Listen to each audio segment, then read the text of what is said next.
नगर गली में भगवा रंग लहराएंगे। भारत के हर नगर गली में भगवा रंग लहराएंगे। धर्म सनातन रहे हमेशा, हिंदू राष्ट्र बनाएंगे। धर्म सनातन रहे हमेशा, हिंदू राष्ट्र बनाएंगे। भारत के हर नगर गली में भगवा रंग लहराएंगे। भारत के हर नगर गली में भगवा रंग लहराएंगे। जय श्री राम, जय श्री राम, जय श्री राम, जय श्री राम, जय श्री राम।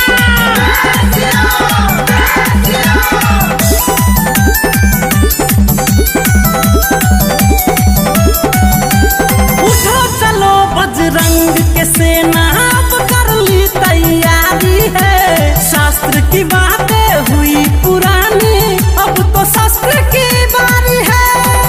हम हिंदू हैं श्रीमान, बात सनातन की करते हैं। हम हिंदू हैं श्रीमान, बात सनातन की करते हैं। गर बात हो प्रभु श्री राम की, गर बात हो प्रभु श्री राम की, तो हम किसी के बाप से भी नहीं डरते हैं। उठो चलो बजरंग के सेना, अब कर ली तैयारी है। शास्त्र की बातें हुई पुरानी, अब तो शस्त्र की बारी है। सत्य सनातन धर्म यही खुलकर सबको बतलाएंगे। सत्य सनातन धर्म यही खुलकर सबको बतलाएंगे। भारत के हर नगर गली में भगवा रंग लहराएंगे। भारत के हर नगर गली में भगवा रंग लहराएंगे।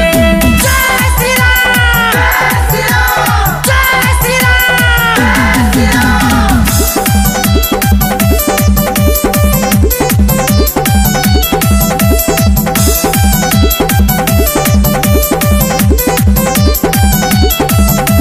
भारत की ये पावन भूमि ऋषि मुनियों का बसेरा है। धूमधाम से सज रहा अब राम लला का डेरा है। तलवार बंदूक से खेला हूँ, मुझे डर नहीं जमाने का। तलवार बंदूक से खेला हूँ, मुझे डर नहीं जमाने का। और सीना ठोक के कहता हूँ, मैं छोरा हूँ हिंदू घराने का। भारत की ये पावन भूमि ऋषि मुनियों का बसेरा है। धूमधाम से सज रहा अब राम लला का डेरा है। काशी सजी सज रहा अयोध्या, मथुरा को भी सजाएंगे। काशी सजी सज रहा अयोध्या, मथुरा को भी सजाएंगे।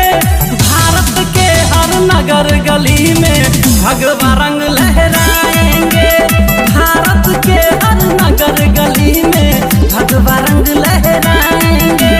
जय श्री राम, जय श्री राम, जय श्री राम, जय श्री राम, जय श्री राम, जय श्री राम, जय श्री राम।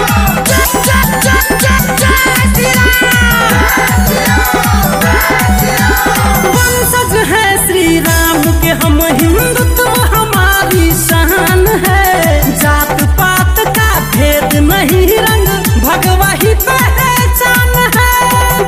दिल में भगवा प्रेम छाया है, दिल में भगवा प्रेम छाया है। राम राज फिर से आया है।